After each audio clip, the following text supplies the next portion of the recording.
আজ ওদের স্কুল থেকে রেজাল্টের হার্ড কপি কালেক্ট করার কথা। এমন সময় মিমি বলল, আন্টির সঙ্গে কখন বেরোচ্ছি আমরা? বেরোতে বেরোতে দুপুর হয়ে যাবে মনে হয়। কেন ছুটির টাইম বলে দেয়নি? আশি এবার মিমির দিকে তাকিয়ে একটু বিরক্তির সঙ্গে উত্তর দিল, কেন তুই স্কুলে যাস না? তোর কাছে নোটিশ থাকে না? আরে উফ, চড়ছিস কেন? রেজাল্ট তো জেনে গেছি, তাই আর ওগুলো নিয়ে অত এক্সাইটমেন্ট নেই। এক্সাইটেড হচ্ছি এটা ভেবে যে আমরা একসাথে ঘুরতে যাচ্ছি। আশি এর কোনো উত্তর দিল না। এক্সাইটেড তো নিজেও, কিন্তু ও সেই এক্সাইটমেন্ট প্রকাশ করতে পারছে না। এর আগে এরকম বহুবার হয়েছে যখন ওর মামনি আসবো বলে আসেনি। যথারীতি রেজাল্ট নিয়ে এসে আশিয়ানা আর মিমি রেডি হল। ওরা স্কুলের বাগানে তিস্তার জন্য অপেক্ষা করছে। মিমি বেঞ্চে বসে আছে, কিন্তু আশি সেই থেকে পায়চারি করে যাচ্ছে। মিমি আর থাকতে না পেরে বলে ফেলল, আরে বস না একটু, আন্টি ঠিক চলে আসবে। আশির গলা থেকে একটা করুণ স্বর ভেসে এলো, আসবে না? আমি জানি। হলো ঠিক তাই। তিস্তা আসতে পারল না।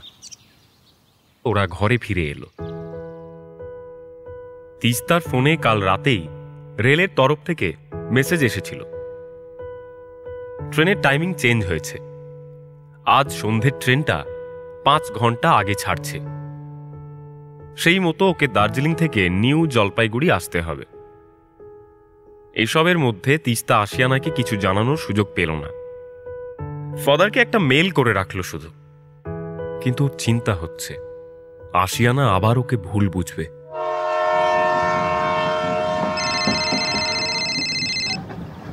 ট্রেনে আসতে আসতেই সৌগতবাবুর ফোন আসে তিস্তার কাছে। তখনও হাওড়া ঢুকতে ঘণ্টাখানেক বাকি। তিস্তা ফোন রিসিভ করতেই সৌগতবাবু ভাঙা ভাঙা গলায় বলল,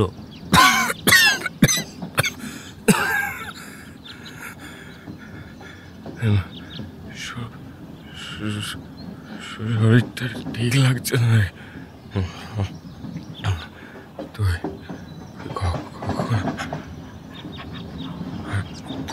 কখন আসছিস? সৌগতবাবুর এত বাড়াবাড়ি আগে কখনো হয়নি। ওর ঠিকমতো কথা বেরোচ্ছে না। তিস্তা রীতিমতো ঘাবড়ে গেল।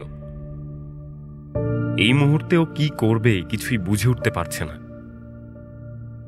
উত্তেজিত কণ্ঠে ফ্ল্যাটের গার্ডকে ফোন করে বলল, ভোলাদা, এখনই একবার ওপরে যাও। পাপি শরীরটা খুব খারাপ করছে, আর ঘন্টাখানেক সময় লাগবে আমার আসতে। আমি যতক্ষণ না আসি তুমি ওখানেই থাকো, কোথাও যাবে না। আচ্ছা ঠিক আছে দিদিমণি। তিস্তার মন অস্থির হয়ে আছে। ট্রেনের মধ্যে প্রতিটা সেকেন্ড কাটানো ওর কাছে ভয়ানক হয়ে উঠেছে। ট্রেনটি অবশেষে হাওড়া পৌঁছল। সেখান থেকে ও আবার ব্যারাকপুরে পৌঁছল। এসেই সোজা সৌগতবাবুর কাছে গিয়ে দেখল ও এখন ঘুমোচ্ছে। তিস্তার হাত পা রীতিমতো কাঁপছে। মুখের ঘাম মুছতে মুছতে ভোলাদার দিকে তাকিয়ে বলল, পাপির কি হয়েছিল কাল? দিদিমণি তুমি শান্ত হও। বাবুর কাল রাতে জ্বর এসেছিল, বুকে ব্যথা উঠেছিল। আমি ঠান্ডা জ্বরে জলপট্টি করেছি। হ্যাঁ, জ্বর এখন কিছুটা কম। বাপি এখন কেমন আছে ভোলাদা? বাবু ভালো আছেন, তুমি চিন্তা করো না। তুমি এখানে বসো, আমি একটু নিচে যাই। তিস্তা চোখের জল মুছতে মুছতে বলল, আচ্ছা ঠিক আছে, তবে তুমি আজ যা উপকার করলে আমি কখনো ভুলবো না গো। ধন্যবাদ তোমাকে। তিস্তা হাত মুখ ধুয়ে পরিষ্কার পরিচ্ছন্ন হয়ে সৌগতবাবুর ঘরে এসে বসল। এর মধ্যে সৌগতবাবুর ঘুম ভেঙে গেছে। ও উঠেই বলল, তুই তুই কখন এলি? হ্যাঁ, এই তো বাপি অনেকক্ষণ হলো। হাসিয়ানা কেমন আছে? ওর রেজাল্ট ভালো হয়েছে শুনে আমি খুব খুশি হয়েছি। ও ভালো আছে বাপি? কোন স্ট্রিম নিল? সায়েন্স। বাহ বাহ বাহ বাহ। এমন সময় আবার অনিন্দর ফোন আসলো। তিস্তা ভাবলো কাল খুব খারাপভাবে কথা বলেছিল বলেই হয়তো আজ ক্ষমা চাইতে সকাল সকাল ফোন করেছে। ও ফোন ধরে হ্যালো বলতে না বলতেই অনিন্দ বলল, গানগুলো শেষ হলো, আমাকে ওপর মহল থেকে চাপ দিচ্ছে। তিস্তা ভাবতেও পারেনি অনিন্দ আজ আবার একই কথা বলবে। তবু তিস্তা শান্তভাবে বলল, না শেষ হয়নি, তোমার চিন্তা নেই, আমি ওদের সঙ্গে কথা বলবো এখন। অনিন্দর স্বরে আজ একটু অন্য রকমের সুর, যেটা তিস্তার একদম ভালো লাগছে না। দেখো তিস্তা, তুমি এখন তখন করে সময় নষ্ট করো না। আর তুমি ওদের বলবেই বা কি? স্টুডিওতে যাওয়া তো ছেড়ে দিয়েছো, সব কাজ তো এখন আমিই সামলাই। ওরা তোমায় কতটা চেনে যে তোমার কথা শুনবে? তিস্তা খুব আশ্চর্য হচ্ছে। অনিন্দ কখনো এত রুক্ষভাবে ওর সঙ্গে কথা বলেনি। তিস্তা তবু শান্তভাবেই কথা বলল, তোমার কি হয়েছে অনিন্দ? এরকম চিৎকার করে কথা বলছো কেন? আমার স্বাভাবিক কথাগুলো তোমার চিৎকার মনে হচ্ছে। আর আমি এদিকে অফিসের সমস্ত কাজ সামলে ম্যানেজারের থেকে ছুটি নিয়ে রেকর্ডিং এর জন্য এলাম। তুমি বেপাত্তা। তুমি ভুল বুঝছো অনিন্দ, ভাবি শরীরটা খারাপ করেছে তাই আমি বাড়ি ফিরে এসেছি আজকে। হ্যাঁ, সে তো তোমার একটার পর একটা বাহানা লেগেই আছে, হয় আসিয়ানা না হলে কাকাবাবু। অনেকক্ষণ সহ্য করার পর তিস্তা এবার কড়া ভাষায় বলল, অনিন্দ তুমি হয়তো কোনো কারণে ডিস্টার্বড আছো, তোমার মাথা গরম আছে, এখন থাক, আমরা বরং পরে কথা বলবো। আর হ্যাঁ শোনো, কিছু বলার আগে ভেবেচিন্তে তারপর কথা বলো, এমন কিছু বলে ফেলো না যা শেষে তোমাকেই ছোট করে। রাখলাম। 7 দিনের মাথায় তিস্তাকে ওর নাটক জমা দিতে হবে, আর নাটকের অনেকটা অংশ এখনো তিস্তার লেখা বাকি। ওর সবটা একেবারে জট পাকিয়ে যাচ্ছে। একদিকে গান আর নাটকের কাজ, অন্যদিকে সৌগতবাবুর অসুস্থতা, আশিয়ানার ভুল বোঝা, প্রায় দিন রাতে ওর নিজের হুটহাট প্যানিক অ্যাটাক, আর এসবের মাঝে অনিন্দর এই হঠাৎ পরিবর্তন, সব একসঙ্গে ওর নিঃশ্বাস চেপে ধরছে। ও জানেও না এখন আশিয়ানার মনের কি অবস্থা। এদিকে নিজের হস্টেলের বেডে আশিয়ানা চুপ করে বসে আছে, সামনে বায়োলজির বই খাতা খোলা। মিমি এসে বলল, আশি ফাদার তো বললো আন্টিকে চলে যেতে হয়েছে কোনো কারণে, তাও তুই আন্টির ওপর রাগ করে থাকবি? মিমি এরপর আরো অনেকগুলো কথা বলে গেল। বেশ কয়েকটা দিন এভাবেই পেরিয়ে গেল। তিস্তার এখন সৌগতবাবুকে নিয়েই সারাদিন পেরিয়ে যাচ্ছে, আর সৌগতবাবুর শরীর একদিন ভালো যায় তো অন্যদিন খারাপ। এভাবেই দিন যাচ্ছে আশিয়ানার। পড়াশোনা, লেখালেখি এইসবের মধ্যেই দিনগুলো রকেটের গতিতে পেরিয়ে যাচ্ছে। আর এদিকে কিছুদিনের মধ্যে তিস্তার নাট্য দলের একটা বড় শো আছে। তিস্তা এখন ঘর আর ক্লাব এই করছে। সৌগতবাবুর অসুস্থতার কোনো খবর আশিয়ানাকেও দেয়নি। সৌগতবাবু আশিয়ানার প্রতি শুধু কর্তব্য পালনই করে, কিন্তু আশিয়ানা ওর দাদানকে ভীষণ ভালোবাসে। তিস্তা কোনোভাবেই চায় না এই সব কারণে আশিয়ানার মনে কোনো প্রভাব পড়ুক। আশিয়ানাকে নিজের জীবনের জটিলতা থেকে এই কারণেই ও দূরে রেখেছে। তিস্তা ঘরের সমস্ত কাজ সেরে নাটকের রিহার্সালে এসেছে। ব্যারাকপুরে এই ছোট্ট রিহার্সাল রুমটা তিস্তার আনন্দের জায়গা, ওর স্বর্গ। এর মধ্যে তিস্তার ফোনে মেসেজ আসে, তুমি একবার দেখা করতে পারবে, দরকার আছে। মেসেজটা দেখে তিস্তা ওদের রিহার্সাল রুম থেকে বেরিয়ে এলো। ভাবলো একবার অনিন্দকে ফোন করবে কিনা, কিন্তু কি মনে হতে ও সোজা ঘরে চলে এলো। বেশিক্ষণ আজ রিহার্সালে থাকতে পারল না। ঘরে ঢুকে দেখল অনিন্দ সৌগতবাবুর সঙ্গে কথা বলছে। ওকে দেখতে পেয়ে সৌগতবাবু বলল,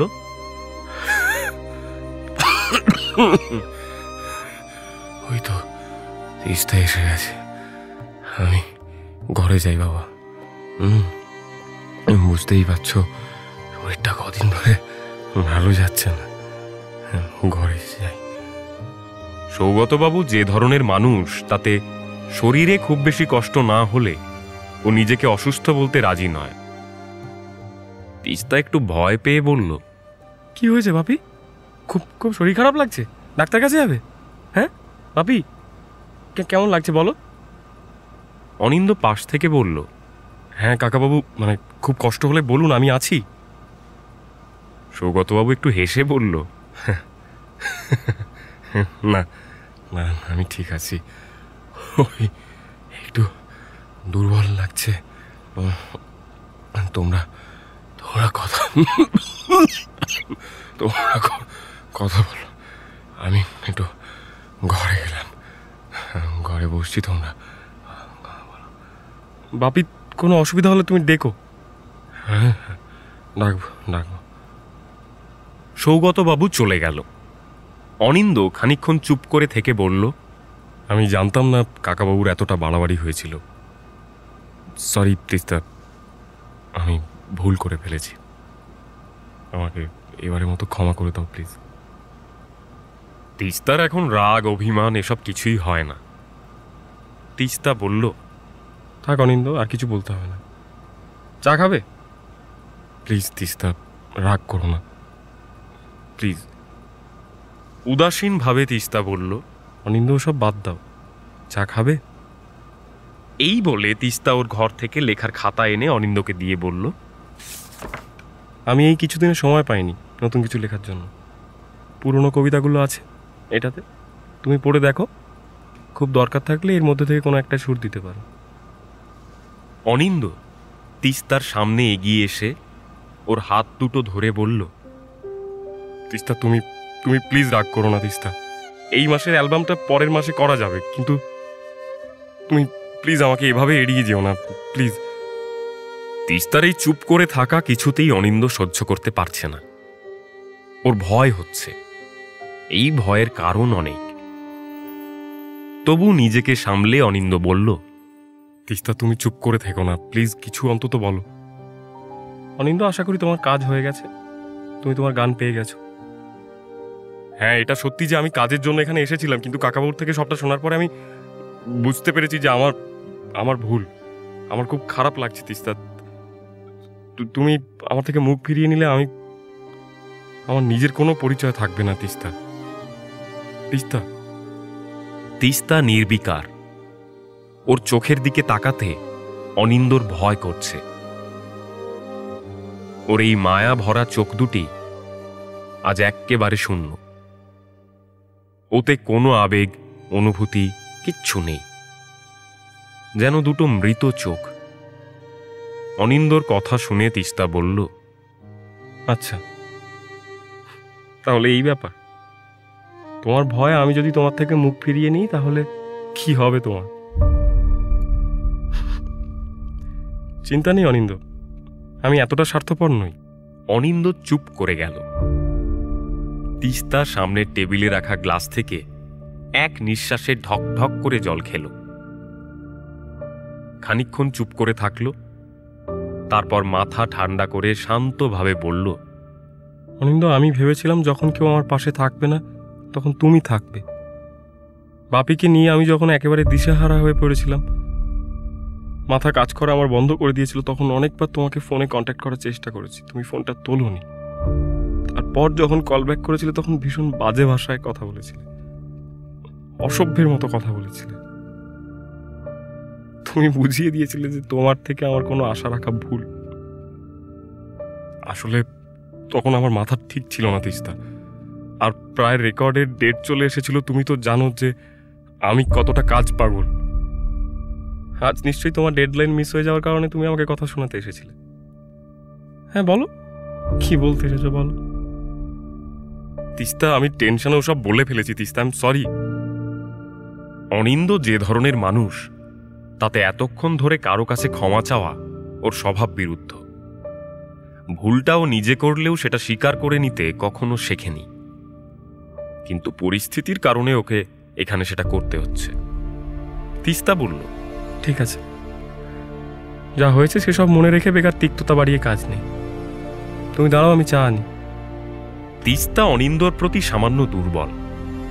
ও না চাইতেই এই অনুভূতি গ্রো করেছে ওর মধ্যে। তাছাড়া এত বছর একসঙ্গে কাজ করছে, অনিন্দর বেশ কয়েকটা স্বভাব ওর ভালোও লাগে। আর ওই যে প্রকৃতির নিয়ম, একটা ছেলে আর একটা মেয়ে কখনোই শুধু বন্ধু হতে পারে না। তিস্তা আর অনিন্দ সেই নিয়ম ভাঙতে পারল না। ফলে অনিন্দর প্রতি তিস্তার সামান্য ভালো লাগা আর সম্মান মেশানো অনুভূতি তৈরি হয়েছে। এই অনুভূতির কি নাম সেটাও নিজেও জানে না। হয়তো সেই অনুভূতির জন্যই এই দোষটা ক্ষমা করে দিল তিস্তা। তিস্তা আর অনিন্দ খানিকক্ষণ কাজের কথা আলোচনা করল, আর এর মধ্যে তিস্তার কাছে অনেকগুলো ফোন চলে এসেছে। সোমা ফোন করছে। ফোনটা তুলেই তিস্তা বলল, কাল এত সকালে যেতে হবে? আচ্ছা ঠিক আছে, আমি চলে আসব। তারপর আবার তিস্তা সোমার কথার উত্তর দিয়ে বলল, হ্যাঁ হ্যাঁ হ্যাঁ হ্যাঁ, আমি কালকে গিয়ে শুনছি। হ্যাঁ রে বাবা, সব রেডি আছে, কাল সবাই আসুক, তারপর আলোচনা হয়ে যাবে। হ্যাঁ হ্যাঁ। তিস্তা ফোনটা রেখে দিতেই অনিন্দ বলল, খুব ব্যস্ত? হ্যাঁ, আসলে এই সামনের সপ্তাহে আমার একটা শো আছে, তারই প্রস্তুতি চলছে। তুমি লিখেছো নাটকটা? হ্যাঁ, 2-3 বছর আগের লেখা, আসলে ওটাই চাপের হয়ে গেছে। গল্পটা খুবই কমপ্লিকেটেড, আর ওটাকে মঞ্চস্থ করতে খুবই খাটতে হচ্ছে, খুব পরিশ্রম হচ্ছে ওদের, তবে কাজটা করে খুব সুখ আছে। কোথায় হবে? রবীন্দ্র ভবনে, আগামী সোমবার।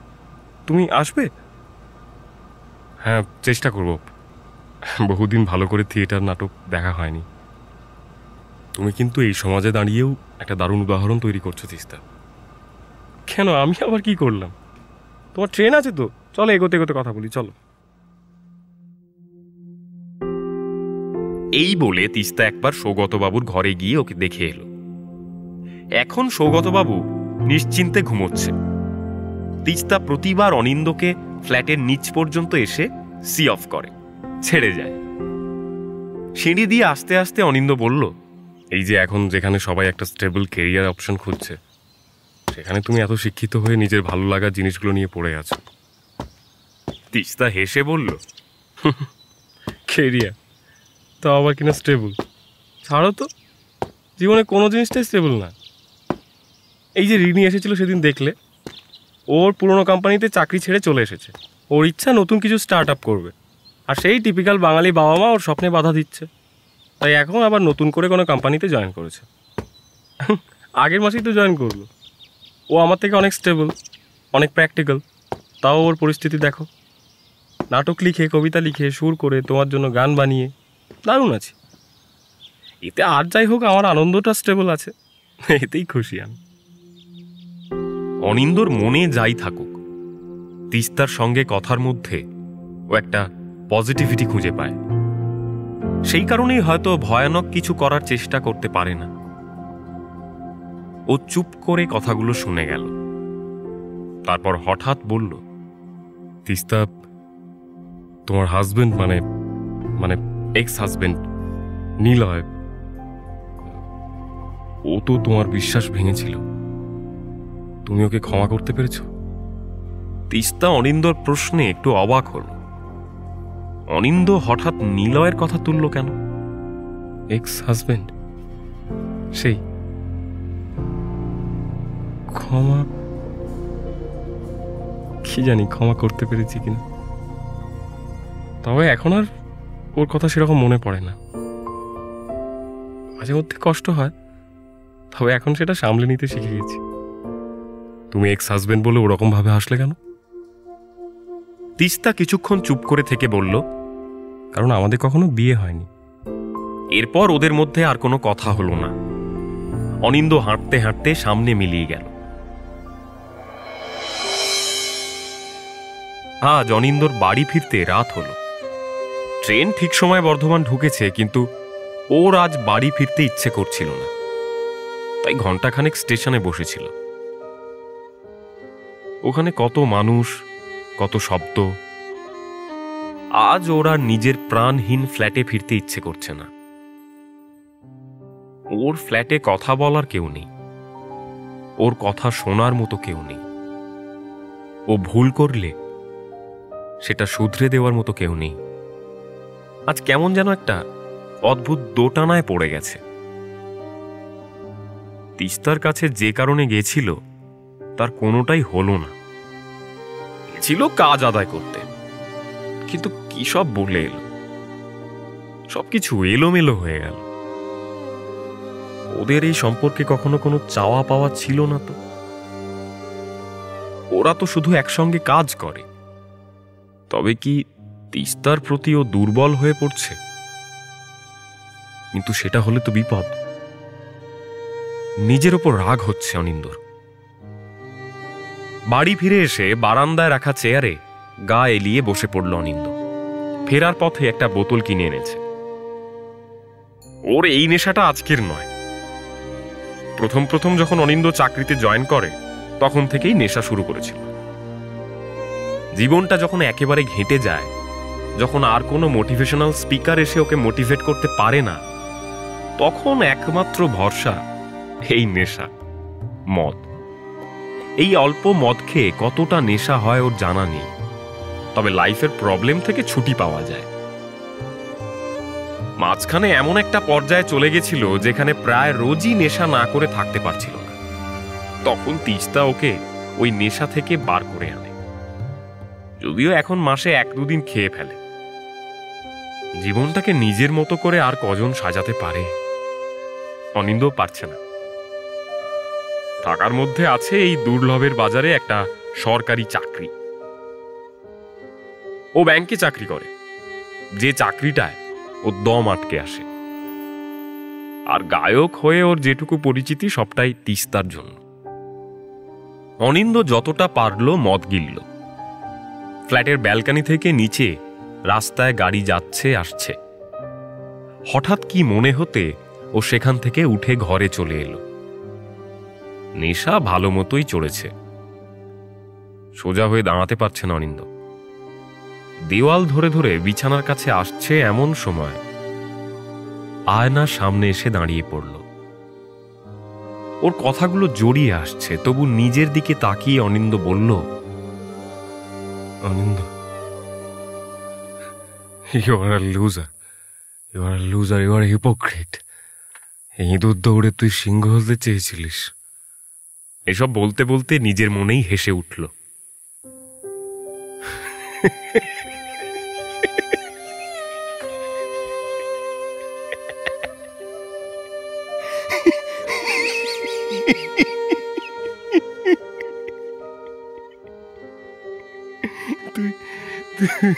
তুই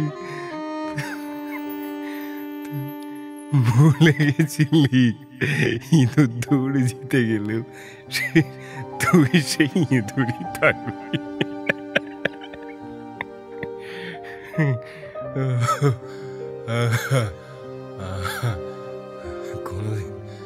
কোনোদিন সিংহ হবি না, কোনোদিন সিংহ হবি না। তুই নিজের জন্য কিচ্ছু করতে পারিস নি, নিজের জন্য কিচ্ছু করতে পারিস, কিচ্ছু। নিজের স্বপ্ন পূরণ করতে তুই অন্য একটা মানুষকে ব্যবহার করেছিস। তুই হেরে গেছিস, হেরে গেছিস। তোকে ওরা সবাই মিলে কন্ট্রোল করছে। তুই তিস্তার ক্ষতি করছিস, তুই নিজের ক্ষতি করছিস। তুই একটা স্বার্থপর মানুষ, স্বার্থপর মানুষ। তুই একটা লুজার, বুঝেছিস?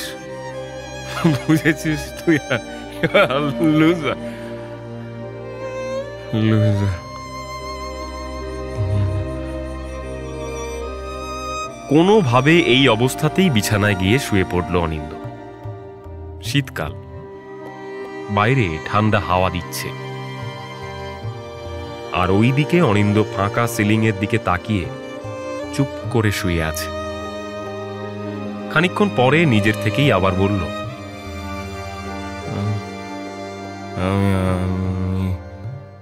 আমি ওর ক্ষতি করছি, আমি ওর ক্ষতি করছি। ও আমাকে বিশ্বাস করে, আমি ওর বিশ্বাস ভেঙে দিচ্ছি। আমি ওর ক্ষতি করছি। আমাকে বিশ্বাস করে, আমি ওর বিশ্বাস ভেঙে দিচ্ছি। আমাকে ভালোবাসে, আমি ওকে ব্যবহার করছি, ব্যবহার করছি। জানে না, কিচ্ছু জানে না, কিচ্ছু জানে না। আমি ভুল করছি, আমি অপরাধ করছি। আমাকে ক্ষমা করো না, আমাকে ক্ষমা করো না। অনিন্দ, ও আমাকে ক্ষমা করবে না, করবে না। আমার মাও আমাকে কোনোদিন ক্ষমা করবে না। অনিন্দ কথাগুলো বলতে বলতে ওর চোখ দিয়ে জল গড়িয়ে পড়ছে, তবু অনিন্দ বলে যাচ্ছে, ও মা, ও মা, ও মা, ও মা, ও মা, মা, মা, ও মা, আমি তো তোমার উপযুক্ত ছেলে হতে চেয়েছিলাম মা, আমি তো চেয়েছিলাম, বলো, আমি ঠিক দাদার মতো আমি ঠিক তোমার উপযুক্ত ছেলে হতে চেয়েছিলাম মা, যাকে নিয়ে তুমি গর্ব করতে পারবে, তুমি লোককে বলতে পারবে। আমি পারলাম না, আমি পারিনি মা। একটা নিরুপায় মেয়েকে ঠকানোর কি শাস্তি হতে পারে মা? মা, মা, আমার মনের মধ্যে এই সমস্ত কথা জট পাকি আছে মা গো। আমি আমার কি শাস্তি হতে পারে মা? এদিকে আশিয়ানার গোটা হস্টেলে সবাই ঘুমিয়ে গেছে। এমন সময় মিমি ওর কাছে এসে ফিসফিস করে বলল, এই শোন না। আশিয়ানা বলল, তুই ঘুমো, একটু শোন না। মিমি, তুই ঘুমো না। মিমি টুক করে ঘরের লাইট জ্বালিয়ে দিল। অগত্যা আশিয়ানাকে উঠে বসতে হলো। তারপর বলল, মিমি, কি হচ্ছে এটা? তুই এটা ঘুমোতে দিবি না আমাকে নাকি? শোন না, শোন না, আমার পকেট মানি শেষ। তুই তো রিসেন্টলি একটা স্কলারশিপ পেলি, বল, আমার একটু টাকা ধার দে না।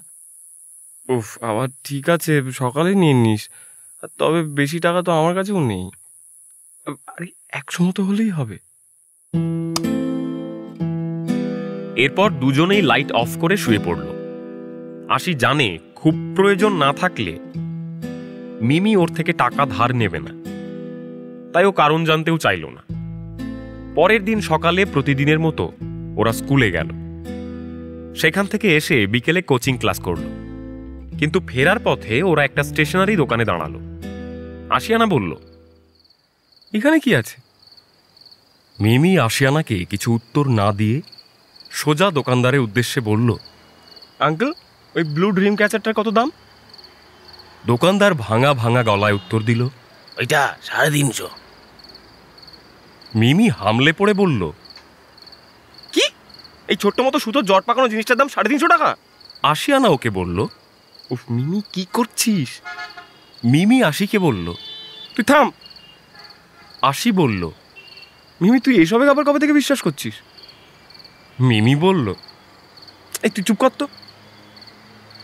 তারপর দোকানদারের দিকে তাকিয়ে বলল, আঙ্কেল, 100 টাকা দেবো আঙ্কেল, এটা দেবেন? না, হবে না, ফিক্স দাম, ফিক্স। মিমি লোকটার দিকে তাকিয়ে বলল, আঙ্কেল, আমি এটা নেব, খুব জোর 120 টাকা দিতে পারি। এই টাকার থেকে 1 পয়সা আমি বেশি দেবো না। আপনি আমাকে এটা দিন প্লিজ। আঙ্কেল, আপনি ব্যাপারটা বুঝুন। স্কুলের সবাইকে আপনার দোকানে অ্যাড্রেস আমি দিয়ে দেবো। 2 দিন আপনার দোকানে কাস্টমার বেড়ে যাবে, আপনার বিক্রি বারটা এমনিই বেড়ে যাবে। এবার আপনি ভাবুন, একবার লাভ করতে গিয়ে এতগুলো কাস্টমার হাতছাড়া করবেন নাকি? হ্যাঁ, ভাবুন। আশিয়ানা দূরে দাঁড়িয়ে মিমির সমস্ত কাণ্ড দেখছে। অবশেষে এই মিশনেও মিমি সাকসেসফুল হলো। একগাল হাসি নিয়ে ও আশিয়ানার কাছে এসে বলল, দেখলি, this is called business. Ashiana বলল, তুইও সব ছাড়, তুই এটা নিলি কেন বলতো? মিমি খানিকক্ষণ চুপ করে থেকে বলল, গিফট দেওয়ার আছে, আর কিছু জিজ্ঞেস করবি না, চল। আশিয়ানা চুপ করে গেল। ওরা গল্প করতে করতে নিজেদের হস্টেলে এলো। রাতে ডিনার করে শুয়ে পড়ল। কিন্তু আশিয়ানা বুঝতে পারছে না মিমি এতগুলো টাকা খরচ করে ড্রিম ক্যাচার কেন কিনল। সামনে তো ওদের কারো জন্মদিন নেই। মিমি রাতে বসে বসে ড্রিম ক্যাচারটাকে র্যাপারে মুড়ে রাখল। আশিয়ানাকেও কিছু জিজ্ঞেস করতে বারণ করেছে, তাই আশিয়ানাও আর কিছু জিজ্ঞেস করেনি। যথারীতি পরের দিন সকালে ওরা রেডি হয়ে স্কুলে গেল। ছুটির পরে একসঙ্গে স্কুল থেকে হস্টেলে এলো। তারপর মিমি এসে আশিয়ানাকে বলল, আজ আনন্দের বার্থডে পার্টি আছে, তুই যাবি?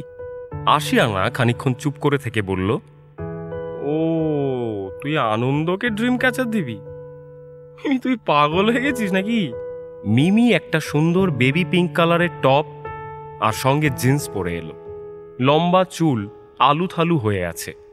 মিমি বলল, হ্যাঁ দেবো, তুই চল তো এবার। আশিয়ানা বলল, না আমি যাবো না। তুই না গেলে আমি একা পড়ে যাবো, চল না আসি, চল না প্লিজ, চল না। কেন রে? তুই আনন্দের সঙ্গে গিয়ে আনন্দ কর, যা যা, চল তো, চল না। আশিয়ানা মিমির জোরের কাছে পেরে উঠল না। ও রেডি হয়ে নিল। ও একটা টি শার্ট আর জিন্স পরেছে। স্কুলের গ্রাউন্ডে ছোট্ট করে সেলিব্রেশন হচ্ছে। সবকিছু ঠিক যাচ্ছে। মিমি কোনোভাবে সবার মাঝে আনন্দর সঙ্গে কথা বলার সুযোগ করে নিয়েছে। ওরা অনেকক্ষণ ধরে কথা বলেই যাচ্ছে। মিমির আনন্দকে নিয়ে ইদানিং বাড়াবাড়িটা খুব বেড়েছে। আশিয়ানা চেষ্টা করেও ওকে কিছু বোঝাতে পারছে না। আনন্দও মিমির সঙ্গে অনেকটা সময় কাটাচ্ছে। যদিও সৌমির ব্যাপারটা কতটা সত্য তাতে সন্দেহ আছে। তবে শুনেছে সৌমিকে মিথ্যে বলে ও মিমির সঙ্গে ঘুরতে গেছিল। আশিয়ানা এক কোণে চুপ করে দাঁড়িয়ে সব দেখছে। মিমি এলে এবার ও মিমির সঙ্গে খেতে যাবে। রাত হচ্ছে। এমন সময় সৌমি কোথা থেকে এসে মিমিকে এক ধাক্কায় আনন্দর সামনে থেকে সরিয়ে দিল। তারপর বলল, আনন্দ কি হচ্ছে এটা? তুই মিমির সঙ্গে একটু বেশি ক্লোজ হচ্ছিস না? আনন্দ বলল, তুই ভুল বুঝছিস সৌমি, তুই যেমন আমার বন্ধু মিমিও সেরকমই। সৌমি অপ্রস্তুতে পড়ে গেল। মিমি ওখান থেকে চলে আসতে যাচ্ছে এমন সময় সৌমি খুব বাজেভাবে বলল, Mimi don't try to be smart, okay? আমাদের মধ্যে তুই ঢুকতে আসিস না। আর এই ঢলাঢলিগুলো অন্য কোথাও করিস, এখানে সব চলবে না। আনন্দ মিমির দিকে তাকালো। মিমির চোখ তখন ছলছল করছে। ও সৌমিকে বলল, এই কি হচ্ছে এসব? মিমির কানে এলো পাশ থেকে কয়েকজন বলছে, আজ তো ফ্রিতে ড্রামা দেখা হয়ে গেল, দেখ কি তুই দেখতে, ওদিকে দেখ কি চলছে দেখ। আরে ভাই তো পুরো বাংলা সিরিয়াল। তারপর নিজেরাই হাসাহাসি শুরু করে দিল। মিমি এসব শুনে কেঁদে ফেলল। স্কুলের প্রায় সবার সামনে এই অপমানটা ও মানতে পারল না। আশিয়ানা ওকে সঙ্গে করে নিয়ে ওখান থেকে চলে আসছে এমন সময় আনন্দ ওর কাছে ছুটে এসে বলল, আই এম সরি। মিমি ওদিকে পাত্তা দিল না। কাঁদতে কাঁদতে আশিকে বলল, আমি খুব ভুল করেছিলাম আশি, তুই ঠিক, আই ওয়াজ রং, তুই ঠিক বলেছিস।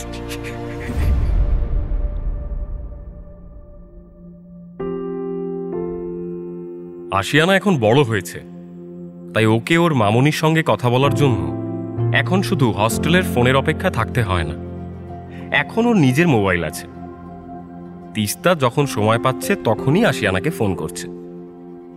ওদের মধ্যে খুব অল্প কথা হচ্ছে, তবে আগের থেকে বেশি ওরা একে অপরের সঙ্গে যোগাযোগ রাখতে পারছে। গতকাল আশিয়ানার সাথে তিস্তার কথা হয়েছে। আশিয়ানা তিস্তাকে ওর আগামী শোয়ের জন্য গুড লাক উইশ করেছে। এর মধ্যে দেখতে দেখতে সোমবার চলে এলো। তিস্তাদের নাট্যদলের আজ শো। ওরা খুব যত্ন নিয়ে রিহার্সাল করেছে। প্রত্যেকে নিজেদের ক্যারেক্টারগুলো ভালো করে বুঝে নিয়েছে। চরিত্রগুলোর মধ্যে নিজেদের জীবন ঢেলে দিয়েছে। বারবার রিহার্সাল দিয়েছে। প্রত্যেকে নিজের নিজের পাঠ শুধু মুখস্থই নয়, যেন আত্মস্থ করেছে। আজ সন্ধে 6টা থেকে শো শুরু হবে। প্রায় 2 ঘন্টার নাটক। তিস্তা সহ বাকি সকলে নিজেদের জিনিস নিয়ে গন্তব্যে পৌঁছে গেছে। এখন শুধু স্টেজে ওঠার অপেক্ষা। ধীরে ধীরে হল রুমের দর্শক আসন ভরে উঠছে। এর আগে ওদের শোয়ের টিকিট অনেক মাত্রায় বিক্রি হতো, কিন্তু হল ভর্তি দর্শক ওরা কখনো পায়নি। এত মানুষ দেখে রবিন বলল, আরে দেখো দেখো, আজকে মনে হচ্ছে আমাদের শোটা পুরো হাউসফুল। পেছন থেকে একজন ওর মাথায় কাঁটটা দিয়ে বলল, ওরে নেংটিতে তা ঠিক বলেছিস। বাবা, মাথা কাটতে হবে না। রবিন ওর পেছনে একবার তাকিয়ে টুক করে মুখটা ভেঙচে দিল। ঠিক বলেছি। তিস্তা বাইরে এসেছে চা খেতে। সেই দুপুর থেকে কাজ করে চলেছে, তার সঙ্গে একটা চাপা টেনশন আছে। তিস্তার মাথা ধরেছে, তাই একাই বাইরে এসে চা খাচ্ছে। সেখান থেকেই দেখছে একে একে অনেক মানুষ আসছে ওদের নাটক দেখতে। গর্ব হচ্ছে, আনন্দ হচ্ছে, আর সাথে টেনশন। চা খেয়ে তিস্তা গ্রিন রুমের দিকে যাচ্ছে, এমন সময় বাইরে 4-5টা ইয়াং ছেলে একসাথে তর্ক করছে। তিস্তা কিছুটা এগিয়ে যেতেই শুনতে পেল ওদের মধ্যে একজন খুব বিরক্তির সঙ্গে বলছে, আরে ভাই, তুই এটা কোথায় আনলি বলতো? পাশ থেকে একজন একইভাবে বলল, আরে রুদ্র, থিয়েটারে যখন নাটক দেখাচ্ছিল তখন কোনো একটা নাম করা দলের নাটক দেখতিস। এখন থিয়েটারে খরচা বেড়ে গেল, এখন টিকিটের খরচও গেল, আর সঙ্গে 2-3 ঘন্টাও গেল, পুরো নষ্ট হয়ে গেল সময়টা। ওদের মধ্যে সাদা টি শার্ট পরা একজন বলল, দেখ, এই দলের নাটকগুলো ভালো হয়। ওদের যে রাইটার, সে খুব যত্ন করে চরিত্রগুলোকে তৈরি করে, বুঝলি তো? প্রতিটা ক্যারেক্টারকে তুই বাস্তবের সঙ্গে রিলেট করতে পারবি। তুই দেখ আগে, দেখে তারপরে কথা বল। তুই না দেখে কেন কথা বলছিস? অন্য একজন সেই একই বিরক্তির সাথে বলল, ওটা বাদ দে রুদ্র, নাটকটার নাম কি রে? কোনো ক্লাসিক্সের ওপর করছে কি? আবার সেই সাদা টি শার্ট পরা ছেলেটি বলল, নাটকটার নাম প্রতিদান, লিখেছে তিস্তা মিত্র। উনি এই দলের হয়ে নাটক লেখেন। তোরা একবার দেখ, তোদের ভালো লাগতে পারে, একবার দেখ তারপরে বলবি। পাশ থেকে অন্যজন একটু এগিয়ে গেল হলের এন্ট্রান্সের দিকে। তারপর চিৎকার করে বলল, ভাই, টাকা দিয়ে যখন টিকিট কেটেছি তখন দেখেই যায়। চল চল ভেতরে ঢুকি, চল চল সবাই আয়। এই নাটক শুরু হয়ে যাবে, না ঢুকলে সিটে ঢুকতে অসুবিধা হবে, লোকে টর্চ ফাচ মারবে, চেঁচামেচি করবে। চল চল গিয়ে। রুদ্র নামের ছেলেটি বলল, থ্যাঙ্কস। আসলে আমার স্কুল লাইফের এক বন্ধু এই দলের সদস্য, ও বারবার করে আসতে বলেছে। আমি ওদেরকে কম বেশি সব সময়ই দেখার চেষ্টা করি। তোরা দেখ একবার, তোদের ভালো লাগবে, আমি বলছি তোদের ভালো লাগবে, দেখ। ওরা হাঁটতে হাঁটতে হলে ঢুকছে। এর মধ্যে একজন বলল, ভালো লাগলে ঠিক আছে, না হলে আজকে ডিনার রুদ্র তুই খাওয়াই, বুঝলি? টিকিটের রিফান্ড করার দায়িত্ব তোর। তিস্তা ওখানে দাঁড়িয়ে ওদের সমস্ত আলোচনা শুনল। খারাপ লাগলো এটা ভেবে যে এখন মানুষ সব কিছুর মধ্যে একটা ব্র্যান্ড খুঁজে বেড়ায়।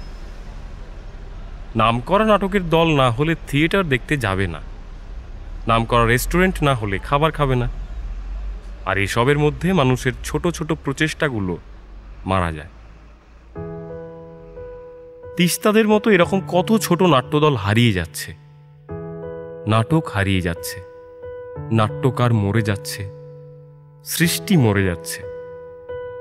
যদিও কিছু মানুষ এখনো থিয়েটার দেখতে আসে, তবু সেটা খুব নামকরা দলের। এইসব নানা কথা ভাবতে ভাবতে তিস্তা গ্রিন রুমে এসে পৌঁছল। ততক্ষণে নাটক শুরু হয়ে গেছে, বেশ ঠিকঠাক যাচ্ছে সব। প্রায় 1 ঘন্টা মতো হয়ে গেল নাটক চলছে। এমন সময় তিস্তার ফোনে মেসেজ ঢুকল। কেন নিরপরাধ নির্মলাকে খুন করলে তিস্তা? তিস্তা ফোনটা হাতে নিতেই দেখল অনিন্দ মেসেজ করেছে। ও ভাবতে পারেনি অনিন্দ সত্যি ওর নাটক দেখতে এই দিন আসবে। খুব খুশি হলো তিস্তা। তারপর মেসেজের উত্তরে বলল, নাটকটা ভালো করে দেখো, ক্লাইম্যাক্স এখনো বাকি আছে। ওই দিক থেকে আবার উত্তর এলো, তিস্তা, আমার পাশের লোকগুলো নাটক দেখে চরিত্রগুলোর প্রেমে পড়ে গেছে, সবাই লেখিকার খুব প্রশংসা করছে। তিস্তা এবার একটু লজ্জা পেল। বেশ অনেকক্ষণ পরে উত্তর দিল, অভিনেতাদের প্রশংসা করছে না? উফ বাবা, করছে করছে, প্রত্যেকে একদম পাক্কা অভিনেতা। নাটক দেখো, সিন মিস হয়ে যাবে। স্টেজে তখনও নাটক চলছে, আর ব্যাক স্টেজে বাকিরা সবাই উত্তেজনায় চুপ করে বসে আছে। যতক্ষণ না সুষ্ঠুভাবে নাটক শেষ হয় ততক্ষণ কারো শান্তি নেই। প্রায় ঘণ্টাখানেক পরে নাটক শেষ হলো। তখন 8টা বাজে। শীতকালে একটু রাত হলেই রাতটা গভীর মনে হয়, তবু এত লোকজন আছে বলে সেটা বোঝা যাচ্ছে না। আর ব্যারাকপুরের দিকে এখনো সেই রকম ঠান্ডা নেই, শুধু ঠান্ডা কনকনে গঙ্গার হাওয়া ছাড়া। নাটক শেষ হতেই একে একে সবাই বেরিয়ে আসতে থাকে। কম বেশি সবার মুখে নাটকের প্রশংসা লেগেই আছে। মানুষ অসাধারণ অভিনয় করেছে। শেষ দৃশ্যে রমেশের চরিত্রে ও যা অভিনয় করেছে তাতে প্রত্যেকটা মানুষ ওর মধ্যে নিজেদেরকে খুঁজে পেয়েছে, চোখে জল এনে দিয়েছে। মানুষকে নিয়ে সকলেই চর্চা করছে, দু একজন নাটকের লেখকের খোঁজ করছে। তিস্তা মনে মনে বিড়বিড় করে বলল, এখানেও একটা বড় সমস্যা। যখনই কোনো কিছু সাকসেসফুল হয় তখন মানুষ নিজের থেকেই সেটাকে দাগিয়ে দেয় এটা রচয়িতা একজন পুরুষ। কেন রে বাবা, আমরা মেয়েরা কি কিছুই করতে পারি না? কিছুক্ষণ পরে তিস্তা আবার নিজেই নিজেকে সান্ত্বনা দিয়ে বলল, বেকারতা ভাবছি। বাপি তো বলে শিল্পীর কোনো জাত হয় না, কোনো লিঙ্গ হয় না। ওরা তো আমাদের কাজের প্রশংসাই করছে, শিল্পীর প্রশংসা করছে। তিস্তা আর সোমা চা খেতে বাইরে বেরিয়ে এসেছে। তিস্তার চায়ের নেশাটা দিন দিন বাড়ছে। ও সোমার সাথে গল্প করছে, এমন সময় দেখল ওই আগের ছেলেগুলো একসঙ্গে আলোচনা করতে করতে বেরোচ্ছে। তিস্তা শুনল ওদের মধ্যে একজন বলছে, ভাই রুদ্র কি দেখালি ভাই, মারাত্মক অভিনয়। আমি তো ভাই ফ্যান হয়ে গেছি ওই ছেলেটা। পরে নেক্সট হলে তুই আমাকে সঙ্গে নিয়ে আসিস ভাই, এবার জানাস তুই, আমি আসবো। পাশ থেকে সবাই একসঙ্গে বলল, সত্যি ভাই দারুণ, আনএক্সপেক্টেড, ফ্যান্টাস্টিক ভাই, আনএক্সপেক্টেড, অসাধারণ অসাধারণ, দুরন্ত। আমি ভাবতে পারিনি ভাই, মানে আজ তোকে খাওয়ানো উচিত। এই রুদ্রকে খাওয়াবো আমরা, ওর ট্রিট বলেছিলাম না, ও খাওয়াবে না, আমরা খাওয়াবো ওকে। হ্যাঁ হ্যাঁ আমরা খাওয়াবো, আমরা খাবো। রুদ্র মুচকি হেসে ওদের উত্তর দিল, এই জন্যই বলে ডু নট জাজ আ বুক বাই ইটস কভার, বুঝলি? ওদের কথা শুনে তিস্তার আনন্দ হলো। এটা ওদের অনেক বড় একটা সাকসেস। এমন সময় অনিন্দ তিস্তাকে ফোন করছে। তিস্তা ফোন তুলতেই ওপাশ থেকে অনিন্দ বলল, কংগ্রেচুলেশনস বন্ধু। তিস্তা একটু অভিমানের সুরে বলল, আজ আসবে সেটা আগে থেকে জানাওনি কেন? ভিআইপি সিট বুক করে দিতাম। বাবা, আমি কিনা ভিআইপি? ওসব থাক, আজ আমি আসছি। ওদিক থেকে স্টেশনে চলে এসেছিলাম, এই ট্রেন ছাড়লো। তুমি এখন ব্যস্ত মানুষ, ওদিকে সময় দাও। ঠিক আছে, পরে কখনো সময় নিয়ে এসো, আর পৌঁছে জানিও। এই বলে তিস্তা ফোনটা রেখে দিল। তিস্তার খুব ইচ্ছে করছে আশিয়ানাকে একবার ফোন করে জানায়, তবে এসবের মধ্যে সৌগতবাবুর খোঁজ নেওয়া হয়নি। এদিকে সব কাজ শেষ করে ও সোজা ঘরে ছুটল।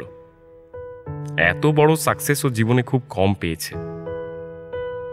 আজ ওর বাপিকে গিয়ে সব ঘটনা খুলে বলবে। এসব চিন্তা করতে করতে ফেরার পথে এক প্যাকেট কাজু বরফি কিনে বাড়ি এসে পৌঁছল। এটা ওর বাপির পছন্দের মিষ্টি। সৌগতবাবুর ব্লাড সুগার ধরা পড়ার পর ওদের বাড়িতে মিষ্টি আসা প্রায় বন্ধ। আজ একটা মিষ্টি খেলে খুব একটা ক্ষতি হবে না। তিস্তা বাড়ি পৌঁছল। ওর কাছে থাকা এক্সট্রা চাবি দিয়ে দরজা খুলে ঘরে ঢুকল। আর মুহূর্তের মধ্যে তিস্তার সমস্ত আনন্দ উধাও। ওর চারিদিকটা অন্ধকারে ডুবে গেল। তিস্তা কি করবে কিছু বুঝতে পারছে না। কোনোভাবে সোমাকে ফোন করল। তিস্তার গলা কাঁপছে, ওর ভয় হচ্ছে। সোমা, জলদি আয়, যত তাড়াতাড়ি পারিস আয়। বাপি বাপি। ফোনে কথা শেষ না করে সোজা ছুট্টে নিচে গেল। সেখান থেকে ভোলাদাকে ডেকে আনলো। এর মধ্যে অ্যাম্বুলেন্সে ফোন করে দিয়েছে। রাস্তায় যেতে যেতে অনিন্দকে ফোন করল। তিস্তা তখন উদ্ভ্রান্তের মতো করছে। অনিন্দ, অনিন্দ, অনিন্দ প্লিজ এসো। অনিন্দ, এখানেই থাকো তুমি, জলদি এসো। আমার খুব ভয় করছে Anindo. Bapi Bapi, Anindo. Tista, Tista, Tista, hello hello hello. হ্যাঁ হ্যাঁ তিস্তা, হ্যালো। হ্যাঁ কি হয়েছে কাকাবাবুর? আমি ট্রেনে আছি। Teesta, hello hello. হ্যাঁ তিস্তা, শুনতে পাচ্ছ? কাকা কি হয়েছে? Hello hello. অনিন্দ বুঝতে পারল না তিস্তা ওকে হঠাৎ এভাবে কেন ফোন করল, কি বলতে চাইল। ও পরের স্টেশনে নেমে গেল। তখনও ও খুব বেশি দূর যায়নি। পরের ট্রেন ধরে আবার ব্যারাকপুরে এসে পৌঁছল। স্টেশন থেকে সোজা তিস্তার বাড়ি। ফ্ল্যাটের সামনে এসে জানতে পারল সৌগতবাবুর শরীর খুব খারাপ হওয়ায় তিস্তা ওকে নিয়ে হসপিটালে গেছে। অনিন্দ হসপিটালের ঠিকানা জেনে নিয়ে টোটো করে হসপিটালে চলল। রাত তখন 11টার কাছাকাছি। অনিন্দর মাথায় হাজারটা প্রশ্ন তখন ঘুরছে। এর মধ্যেও হসপিটালে পৌঁছল। তিস্তা হসপিটালে ওর বাপির কেবিনের বাইরে চুপ করে দাঁড়িয়ে আছে। ওর পাশে দাঁড়িয়ে আছে সোমা, তিস্তার ফ্ল্যাটের গার্ড ভোলাদা আর ওদের নাট্য দলের কয়েকজন সদস্য। তিস্তা অনিন্দকে দেখে ভরসার একটা জায়গা খুঁজে পেল। অনিন্দ ওর কাছে আসতেই তিস্তা ওর হাত ধরে কাঁদতে কাঁদতে বলল,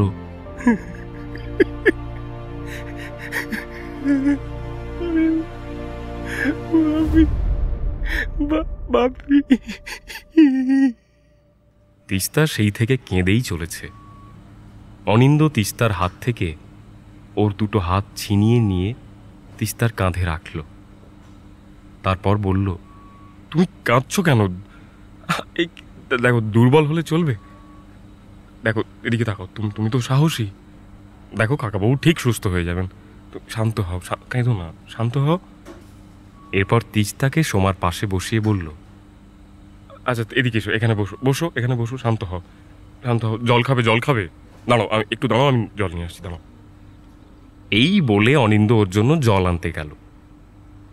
এই রকম ভয় তিস্তা আগে কখনো পায়নি। ও সোমাকে জড়িয়ে ধরে প্রশ্ন করল, ভাবি ভালো হয়ে যাবে বল? ভালো হয়ে যাবে তো বাবি?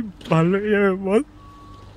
সোমা তিস্তার মাথায় হাত বোলাতে বোলাতে বলল, হ্যাঁ হয়ে যাবে তো। তুমি শান্ত হও, একটু শান্ত হও। ভাবিকে ভালো হতেই হবে, একটু শান্ত হও। অনিন্দ কিছুটা এগিয়ে এলো ওখান থেকে। এই পরিবেশেও থাকতে পারছে না। ওর নিজের জীবনের দিনগুলোর কথা মনে পড়ে যাচ্ছে। এমন সময় পেছন থেকে ভোলাদা এসে বলল, দাদাবাবু শরীরটা ঠান্ডা হয়ে গেছিল, জানি না কি হবে। মেয়েটাকে দেখে বড় কষ্ট হচ্ছে। অনিন্দর বুঝতে বাকি রইল না, ও যে ভয়টা পাচ্ছিল সেটাই হয়তো শেষ পর্যন্ত সত্যি হবে। এমন সময় ডাক্তার কেবিন থেকে বেরিয়ে এলো। তিস্তা হামলে পড়ল ডাক্তারের উপর। ডাক্তার ডাক্তার ডাক্তার, বাপি মানে পেশেন্ট কেমন আছে? কি হয়েছে বাপির? সোমা তিস্তাকে জাপটে ধরল। এদিকে ডাক্তার কিছুক্ষণ চুপ করে থাকলো, তারপর বলল, I am extremely sorry.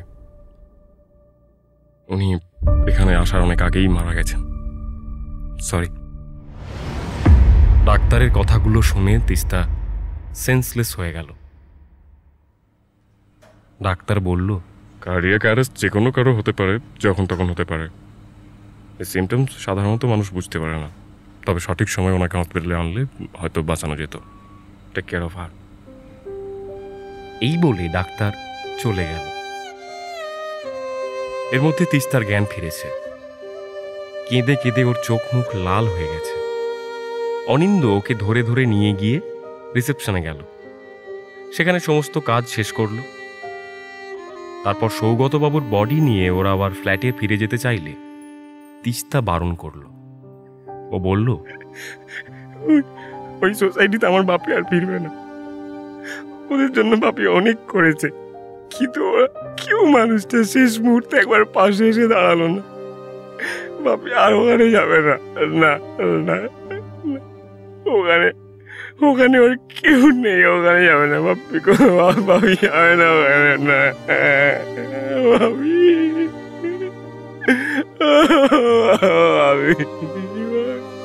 Teesta এক নাগাড়ে কেঁদে চলেছে। অনিন্দ এতগুলো বছরে তিস্তাকে অনেকগুলো সমস্যা একা সামলাতে দেখেছে, কিন্তু কখনো তিস্তা এতটা ভেঙে পড়েনি। অনিন্দকে কখনো এইভাবে কাঁদতে দেখেনি। সোমা তিস্তাকে জড়িয়ে ধরে রেখেছে। ওখান থেকে সৌগতবাবুকে নিয়ে যাওয়া হলো। ওনার শেষকৃত্য করা হলো। মনের মধ্যে জোর ধরে রেখে তিস্তা সমস্ত কাজ সারল। তারপর বাড়ি ফিরে এল। সেই থেকে সোমা তিস্তার সঙ্গেই আছে। ওকে একা ছাড়তে ভয় পাচ্ছে। তিস্তা ঘরে ফিরে সোফাতে বসে পড়ল। পুরো ঘরটা কেমন ফাঁকা ফাঁকা লাগছে। একসঙ্গে থাকলে একটা জন্তুর ওপরেও মায়া পড়ে যায়, তার সাথে একটা অভ্যেস হয়ে যায়। এখানে সৌগতবাবু ওর নিজের বাবা। তিস্তার মা যখন মারা যায় তখন ওর বাপই সবটা সামলে নিয়েছিল। এর আগেও তিস্তা অনেক কিছু হারিয়েছে, কিন্তু এই হারানোটা ও কিছুতেই মেনে নিতে পারছে না। ওর বাপিকে ভরসা করেও এতদিন বেঁচে ছিল, একটা বিশ্বাস ভরসার জায়গা ছিল। হয়তো ওর বাপির সঙ্গে রোজ কথা হতো না, কিন্তু মনের মধ্যে ভরসা ছিল, বাবা আছে। আজ তিস্তার যেন মনে হচ্ছে ও সব হারিয়ে সর্বশান্ত হয়ে গেছে। ওর নিজের বলে আজ কিছুই নেই। ওর মা বাবা কেউ রইল না। কষ্ট হলে দুটো কথা বলার মতো কোনো মানুষ থাকলো না ওর কাছে। সব থেকে বেশি কষ্ট পাচ্ছে এটা ভেবে যে ওর জন্য ওর বাপি সারা জীবন অপমানের সঙ্গে কাটিয়ে দিয়েছে। ও একটা অপদার্থ সন্তানের উদাহরণ। অনিন্দ তিস্তার ঘরে এসে বসল। অনিন্দ নিজের জীবনের সঙ্গে তিস্তার এই কষ্টটা মেলাতে পারছে। ওর বারবার একটাই কথা মনে পড়ছে, সৌগতবাবু তিস্তার জন্য ওকে ভরসা করেছিলেন। তিস্তার অসহায় অবস্থা দেখে ও বুঝতে পারল সৌগতবাবুর আশঙ্কা ঠিক ছিল। তিস্তা এই সমাজে সত্যি খুব একা। সোমা এর মধ্যে এক গ্লাস জল এনে তিস্তার সামনে রেখে বলল, নাও জল খেয়ে নাও, আমি আছি, চলো এবার একটু ঘুমিয়ে নাও। তিস্তাদি তোমাকে এখন অনেক শক্ত হতে হবে, চলো। তিস্তাকে ধরে ধরে সোমা ওর ঘরে নিয়ে গেল। হাত মুখ ধুয়ে পরিষ্কার পরিচ্ছন্ন হয়ে ও শুয়ে পড়ল। তিস্তার চোখে ঘুম নেই, খালি কেঁদে চলেছে। তবু ভোর রাতের দিকে ও ঘুমিয়ে পড়ল। সোমা সারা রাত ওর পাশেই ছিল। অনিন্দ ডাইনিংয়ে ঘুমিয়েছে, বাকিরা যে যার ঘরে চলে গেছে রাতেই। এইভাবে মাঝে অনেকগুলো দিন পেরিয়ে গেছে। আজ ওর বাড়িতে অনেক লোক। সৌগতবাবুর ছবিতে একটা মোটা রজনীগন্ধার মালা। তিস্তা সেই ছবির সামনে চুপ করে বসে আছে। একটু দূরে অনিন্দ তিস্তার দিকে তাকিয়ে দাঁড়িয়ে আছে। আজ ও তিস্তাকে বুকে জড়িয়ে ধরে বলতে ইচ্ছে করছে, যত ইচ্ছে কাঁদো তিস্তা, দুঃখ চেপে রেখে কেউ কখনো সাহসী হয়নি, হবেও না, কাঁদো। এমন সময় তিস্তা ওর কাছে এসে বলল, দেখো অনিন্দ, বাপি বেঁচে থাকতে আমি কখনো মেয়ের দায়িত্ব পালন করিনি, আর আজ যখন বাপি নেই তখন আমি নিয়ম মেনে মেয়ে হওয়ার সব দায়িত্ব পালন করছি। জীবনটা কিরকম না বলো, কেমন একটা না জীবনটা।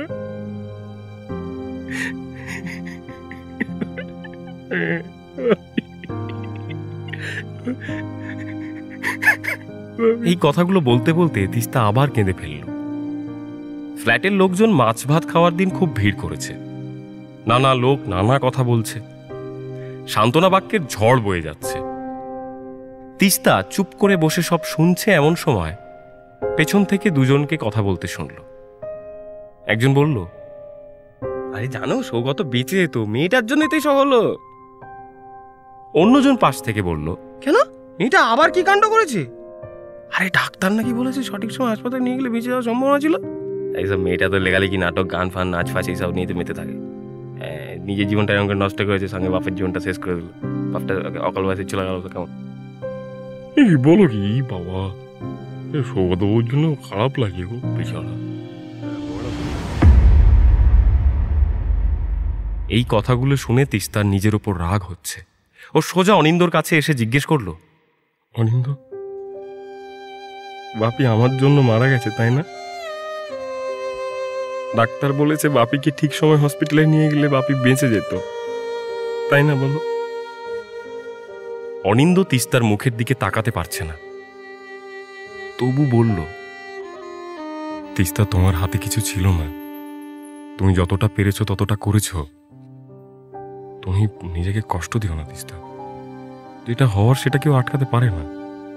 এখানে তোমার কোনো দোষ নেই। এসবের মধ্যে অনিন্দর নিজের অপরাধবোধ বারবার জেগে উঠছে। অনিন্দর ইচ্ছে করছে ওর সব অপরাধের কথা তিস্তাকে এখনই বলে দিক, ক্ষমা চেয়ে নিক, কিন্তু পারছে না। কিছুক্ষণ মাথা নিচু করে থেকে তিস্তা বলল, আমি আমি সত্যি পারলাম না। আমি পারলাম না বাপিকে। আমি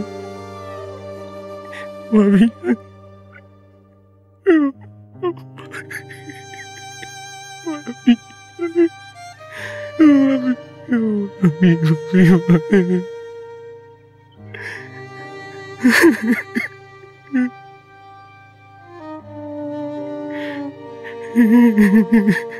অনিন্দ আর নিজেকে ধরে রাখতে পারল না। এগিয়ে এসে তিস্তাকে বুকে জড়িয়ে ধরল। তিস্তা ওর বুকে মাথা রেখে কান্নায় ভেঙে পড়ল।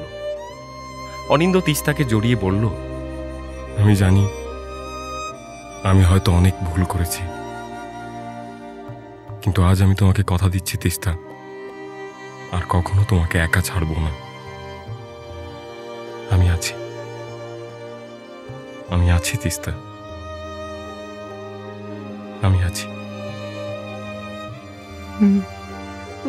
বাপি, আমি বাঁচতে পারবো। বাপি, আমি যদি যেদিন না এলাম তাহলে বাপি, বাপি, বাপি, বাপি, বাপি।